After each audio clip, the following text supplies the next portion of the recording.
Once again very warm welcome, very good evening to all of you. तर मागच्या लेक्चरमध्ये आपण काय काय डिस्कस केलं तर एक 2 मिनिटांमध्ये रिवाइज करूया.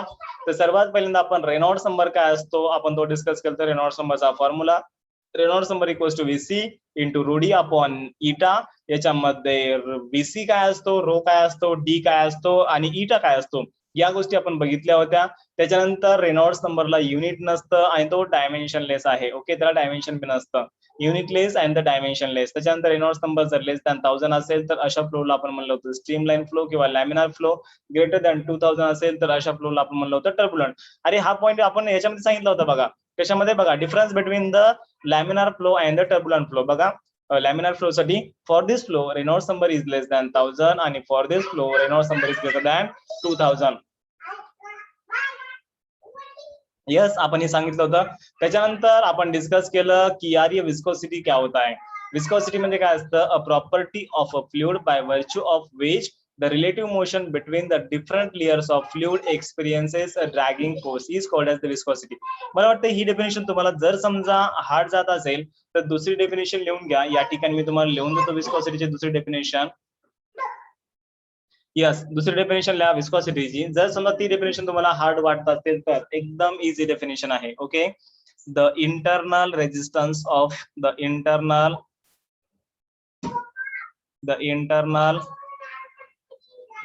रेजिस्टन्स ऑफ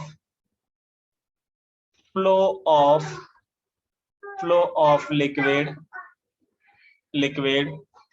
is called काय म्हणायचं, विस्कॉसिटी म्हणायचं. ही डेफिनेशन तुम्ही लिहू शकता, बट ती डेफिनेशन थोडी सुंदर आहे. Okay, the internal resistance of flow of liquid is called as the viscosity. त्याच्यानंतर आपण काय डिस्कस केलं, चला लिहून घेत आहे का, लिहून घ्या वाटलं तर.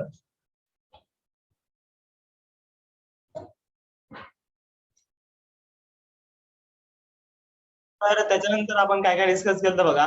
वेलोसिटी ग्रेडियंट काय असतं. वेलोसिटी ग्रेडियंट म्हणजे तुम्ही फक्त एवढं लक्षात ठेवायचं की वेलोसिटी ग्रेडियंट यार ये होता है सर, यहाँ पर देखिए कुठे गेला पेन, चला यार पेन सिलेक्ट रेड कलरचा पेन. Yes, okay. हा, वेलोसिटी ग्रेडियंट म्हणजे काय असतं, डीव्ही अपॉन डीएक्स असतं. ओके, याला म्हणतो आपण velocity gradient. So d v upon d x म्हणजे काय असतं, the rate of change of velocity with distance measured from the stationary layer is called as the velocity gradient. त्याच्यानंतर आपण डिस्कस केलं की अरे न्यूटन्स लॉ ऑफ विस्कोसिटी काय होत आहे. याच्यामध्ये मेन फॉर्म्युला आहे बघा, F is directly proportional to A into dv upon dx. तर या ठिकाणी आपण म्हणलं होतं for a streamline flow the viscous force acting on a layers is directly proportional to the area of the layer and the velocity gradient. Okay, त्याच्यानंतर आपण या ठिकाणी लिहिलं ए म्हणजे काय असतं, डीव्ही अपॉन डीएक्स काय म्हणजे डीव्ही अपॉन डीएक्स काय असतं. त्याच्यानंतर F is directly proportional to A आणि F is directly proportional to DV upon DX. मग या दोन इक्वेशनला आपण कंबाईन केलं. हा सर कंबाईन केलं. त्याच्यानंतर आपण लिहिलं F is directly proportional to A into DV upon d x. Therefore हा प्रोपोर्शनॅलिटी साइन हटवण्यासाठी आपण प्रोपोर्शनॅलिटी कॉन्स्टंट घेतो. या ठिकाणी आपण प्रोपोर्शनॅलिटी कॉन्स्टंट हा इटा घेतला होता आणि इटाला आपण काय म्हणलं होतं रे. यस, काय म्हणलं होतं, कोएफिशियंट ऑफ विस्कॉसिटी. इटाला काय म्हणायचं, कोएफिशियंट ऑफ विस्कॉसिटी म्हणायचं. कोएफिशियंट ऑफ विस्कॉसिटी पाठच करायचं. ओके, त्याच्यानंतर which depends upon the nature of the liquid. आता याच्यानंतर आपण बघितलं होतं डिफाईन कोएफिशियंट ऑफ विस्कॉसिटी नाही. आता हा क्वेश्चन आपला बाकी आहे. ओके, चला क्वेश्चन लिहून घ्या सर्वांनी. Write on the question. Define coefficient of viscosity. Coefficient of viscosity काय असतं, जर आपण इटाने इंडिकेट करत असतो. त्याच्यानंतर state SI unit of coefficient of viscosity. तर कोएफिशियंट ऑफ विस्कॉसिटी काय असतं आणि त्याचं एसआय युनिट काय असतं हे आपल्याला काय करायचं आता एक्सप्लेन करायचंय. हा क्वेश्चन 2 मार्कासाठी विचारला जाऊ शकतो. It may be asked for the 2 marks. Definition 1 मार्क्ससाठी आणि एसआय युनिट 1 मार्क्ससाठी. ओके, आता कोएफिशियंट ऑफ विस्कोसिटी काय असतं तत्पूर्वी मला सांगा न्यूटन्स लॉ ऑफ विस्कोसिटीचा फॉर्म्युला. हा सर फॉर्म्युला काय असतो, F equals to yes, what is the formula? F equals to काय असतो formula, eta into A into DV upon yes DX असतो. ओके, लेक्चर चालू आहे. नंतर संध्याकाळी येतो नंतर मी. हो हो चालतंय. Okay, so F equals to काय असतं eta into A into DV upon d x असतं. ओके, तर आपल्याला काय करायचं या ठिकाणी कोएफिशियंट ऑफ विस्कोसिटी इटाचं आपल्याला काय करायचं डेफिनेशन बनवायचं. सो इटा इक्वल्स टू काय राहणार आहे हे असं लिहू शकतो का एफ अपॉन ए इंटू डीव्ही अपॉन डीएक्स मी असं लिहू शकतो का इटाला. यस, मग या फॉर्म्युल्यावरूनच तुम्हाला डेफिनेशन बनवायची आहे. डेफिनेशन म्हणजे तुम्हाला काय यार तुमच्या खिशातून काढायची नाहीये किंवा आबाळातून तुम्हाला काढायची नाहीये. ओके, डेफिनेशन तुम्हाला जी बनवायची आहे इथल्या इथं तुम्हाला बनवायची आहे. म्हणजे किती इझी गोष्ट आहे.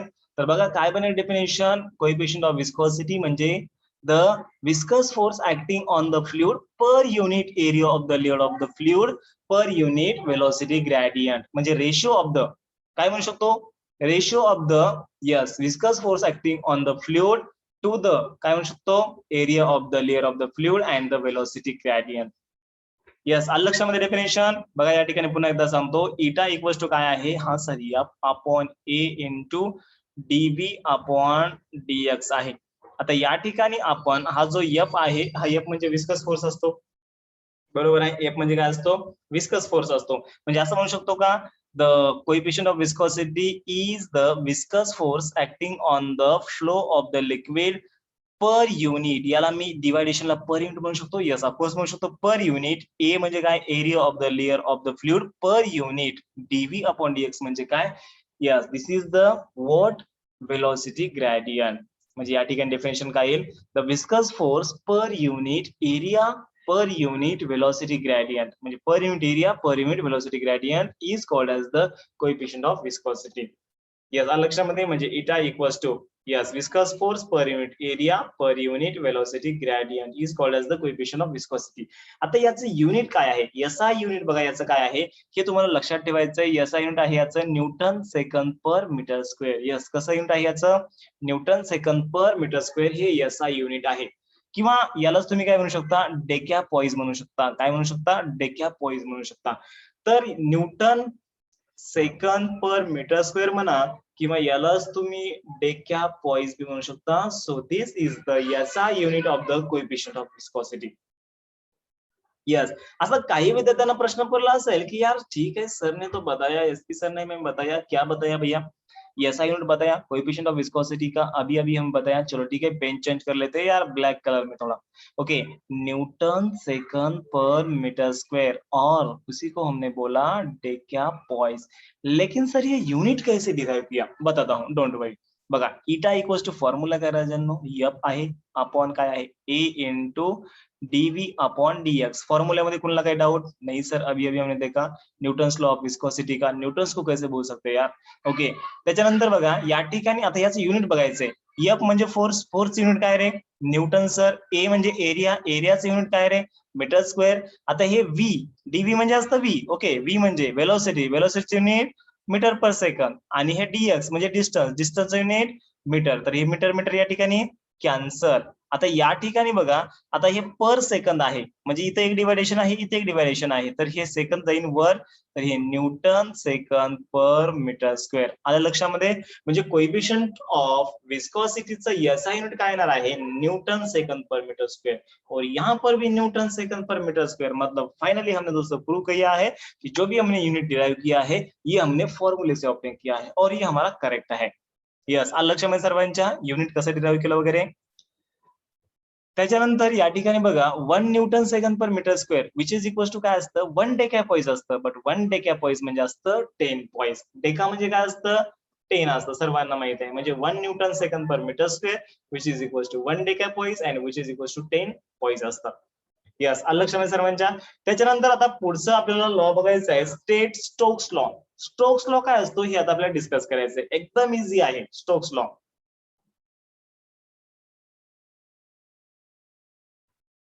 यस काय करा स्टेट अँड एक्सप्लेन करा किंवा स्टेट स्टोक्स लॉ.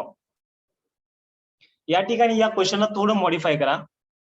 हा याच्या ज्या नोट्स आहेत मी तुम्हाला प्रोव्हाइड केलेल्या आहेत बरं.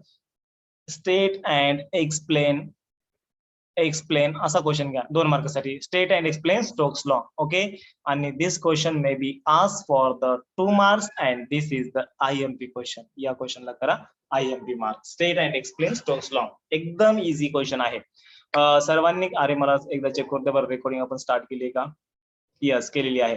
त्याच्यानंतर या ठिकाणी बघा स्टोक्स लॉची काय करा, ही डायग्राम ड्रॉ करा. Draw this diagram. ओके, ही डायग्राम ड्रॉ करा.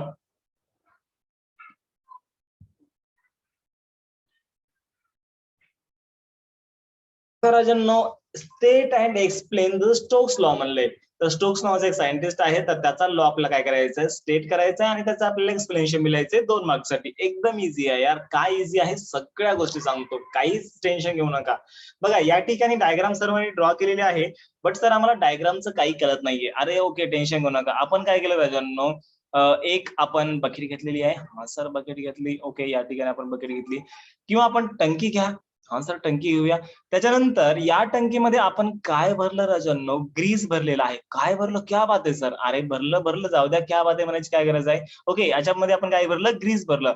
आणि त्याच्यानंतर याच्यामध्ये आपण काय केलं सर, एक सॉलिड स्पिअर आपण याच्यामध्ये ठेवलेला आहे. ओके, मग सॉलिड स्पिअर हा ग्रॅव्हिटीमुळे खाली येतो राजांनो, बरोबर आहे. मग त्याची वेलोसिटी किती असेल रे, व्ही असेल. आणि या स्पिअरची रेडियस आपण किती कन्सिडर करूया, आर कन्सिडर करूया. मग या ठिकाणी आता हे कम्प्लीट इथं फ्लुइड आहे. फ्लुइड कोणत्या कलर लिहू, ग्रीस. ग्रीस कोणत्या कलरचं असतं, तसं तर वेगळ्या कलरचं असतं. ओके, या ठिकाणी आपण रेड कलरचं लिहूया. हा रेड कलरचं ग्रीस असतं बरं, असं नसतं. रेड कलरचं ग्रीस असतं. तुम्ही इंजिनिअरिंग केली असेल किंवा इंडस्ट्रीमध्ये काम केलं असेल तर तुम्हाला कळेल. तुम्ही करणं आता नाही, तुम्ही नंतर समजा जॉब वगैरे केला इंडस्ट्रीमध्ये तर ग्रीस तुम्हाला कळतं. हा रेड कलरचं ग्रीस असतं. तर या ठिकाणी हा स्पिअर आहे, हा काय आहे, सॉलिड स्पिअर आहे. ओके, त्याच्यानंतर हे काय आहे, फ्लुइड आहे. म्हणजे ग्रीस असू शकतं, ऑइल असू शकतं, काही असू शकतं. तर या ठिकाणी या स्पिअरची वेलोसिटी व्ही आहे. व्ही म्हणजे काय, वेलोसिटी ऑफ द स्पिअर. हे खाली आलंय, याला अपोज करणारा एक फोर्स खालून जनरेट होत आहे, त्याला आपण म्हणलं विस्कस फोर्स म्हणलं, बरोबर आहे. कारण की या ठिकाणी बघा, या ठिकाणी ग्रीसच्या ऐवजी मला सांगा, जर समजा वॉटर असलं असतं काय झालं असतं. अरे वॉटर जर असलं असतं ना, याची वेलोसिटी खूपच वाढली असते बघा, एकदम हाय वेलोसिटीने खाली आलं असतं, कारण की सर त्याची विस्कॉसिटी कमी असते.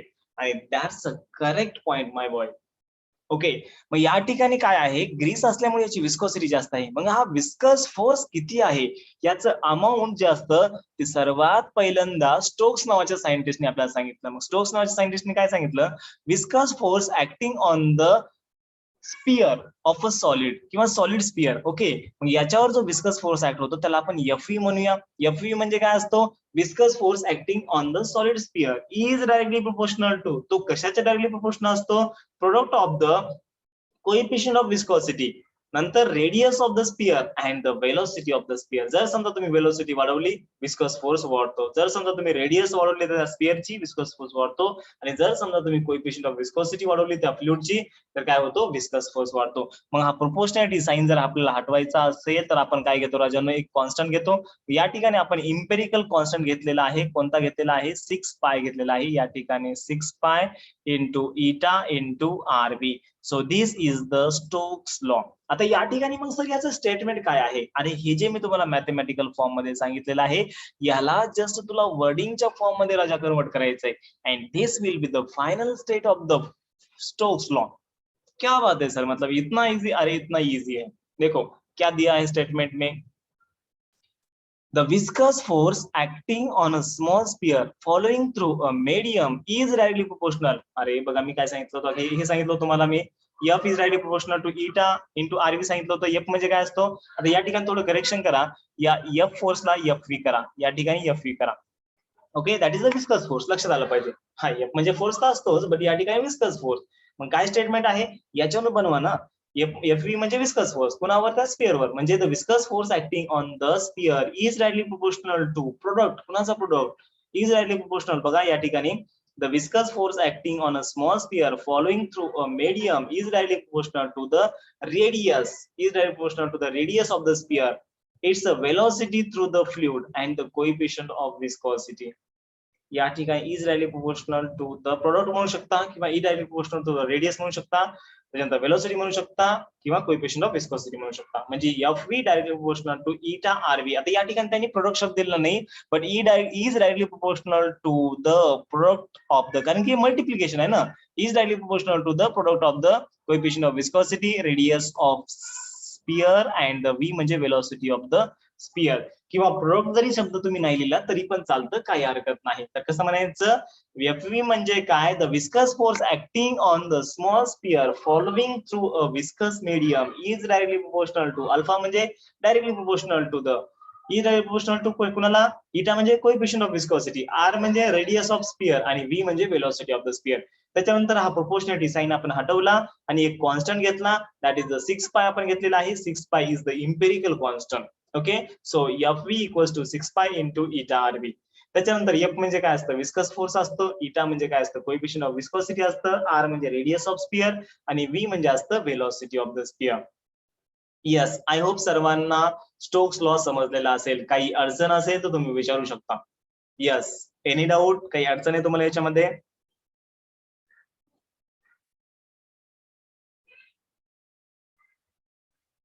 Yes, all is well, all clear? Yes sir. Okay, चला ठीक आहे. मला वाटतं रेकॉर्डिंगला आपण स्टॉप केलं का पॉज केलं? ओके, यस, चालू आहे.